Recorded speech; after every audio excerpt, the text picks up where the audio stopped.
Hello friends, कैसे आप सब लोग and thanks for watching my channel. Friends, इस वीडियो में हम मिंडा कॉरपोरेशन के बारे में डिस्कस करेंगे और उसके चार्ट को एनालाइज करेंगे कि किस तरीके का चार्ट पैटर्न यहाँ पे बन रहा है।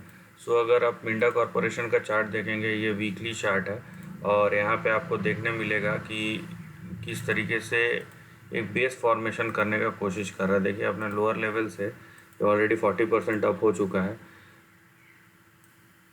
लेकिन क्या ये इनफ है चार्ट पैटर्न को चेंज करने के लिए? ये यहाँ पे बड़ा सवाल है। सो हम देखेंगे कि इसके important support and resistance level क्या है, ताकि हम पता कर सके कि ये स्टॉक कहाँ तक जा सकता है। एक बात याद रखिए कि यहाँ पे चीज़ें जो है, आपको हर एक इम्पोर्टेंट सपोर्ट और रेजिस्टेंस लेवल का ध्यान रखना है यहाँ पे। और क्योंकि ये बेयर मार्केट चार्ट है, इसका मतलब ये है कि आप अगर यहाँ पे शेयर प्राइस देखते हैं तो ये देखिए 2017 से कंटिन्यूस नीचे गिर रहा है। तो जब तक ये शेयर प्राइस जो है, इसका शेयर प्राइस अपने प्रीवियस हाई को क्रॉस नहीं करता है, ठीक है, जब तक अपने प्रीवियस हाई मतलब 2017 का आप हाई देखिए यहाँ पे, 2017 का हाई है 233 का, तब तक ये क्रॉस नहीं करता है, तब तक ये जो है बाउंस बैक या रीबाउंड नहीं कहलाएगा। ठीक है, ये रिबाउंड ही कहलाएगा। ये एक नया ट्रेंड शुरू नहीं होने वाला। नया ट्रेंड तभी शुरू होगा जब स्टॉक जो है 233 234 के ऊपर जाता है। नाउ यहाँ पे जो चीज़ ट्रेंड है, आप उसको समझने की कोशिश कीजिए कि किस तरीके का आपका ट्रेंड है। और यहाँ पे देखिए, मैं सिंपल चीज़ बताता हूँ कि सपोर्ट एंड रेजिस्टेंस ऐसे टाइप के चार्ट में बहुत इंपॉर्टेंट है, क्योंकि हमको पता नहीं कि टर्न अराउंड कब आएगा, किस तरीके से आएगा। तो टर्न अराउंड कैसे आएगा, किस तरीके से आएगा, तो ये ना केवल आपको सेव कर रखता है, बल्कि आपको एक तरीके से ये भी अलर्ट करता है कि अगर आप अलग अलग टाइम फ्रेम में देख रहे हैं तो उसमें भी आपको हेल्प करेगा।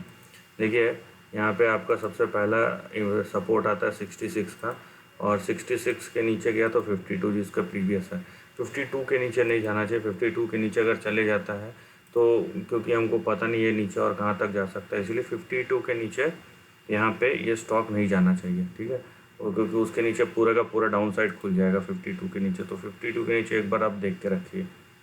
तो सपोर्ट के बारे में मैं ज़्यादा बोलता हूँ ताकि ये आपको बार बार कन्वे हो मैसेज कि हमें सपोर्ट का ज़्यादा ध्यान रखना है। ऊपर जाएगा तो वो तो आपका प्रॉफिट ही है, लेकिन नीचे अगर गया तो वो आपका नुकसान है। तो उसके बारे में बोलना ज़्यादा ज़रूरी है रादर देन प्रॉफिट। यहाँ पे देखिए कि आपका जो है पहला जो रेजिस्टेंस लेवल है वो है 82 और फिर 86, मतलब पहला जो टारगेट है। उसके बाद उसके ऊपर गया तो नेक्स्ट टारगेट होगा आपका या रेजिस्टेंस होगा 121 का, उसके ऊपर होगा 155 और उसके बाद आता है आपका 233। तो हमारा जो यहाँ पे टारगेट होगा वो 233 से ज़्यादा नहीं होगा। जब तक 233 234 क्रॉस नहीं होता तो स्टॉक जो है नए ट्रेंड की तरफ नहीं जाएगा। तो आप भी अपने जो एक्सपेक्टेशन है 233 तक ही रखिए। एक बार 233 जब क्रॉस होगा उसके बाद हम नए ट्रेंड के बारे में डिस्कस करेंगे। तब तक ये एक बाउंस बैक या रीबाउंड है, उससे ज़्यादा कुछ नहीं है। मतलब एक करेक्शन के बाद एक रिकवरी फेज़ है। तो इस चीज़ का आप यहाँ पे ध्यान रखिए, राइट। और यहाँ पे देखिए कि जो जो आपके important support and resistance level है उसको स्टेप बाय स्टेप फॉलो कीजिए। और यहाँ पे देखिए, अननेसेसरी रिस्क लेने की ज़रूरत नहीं है।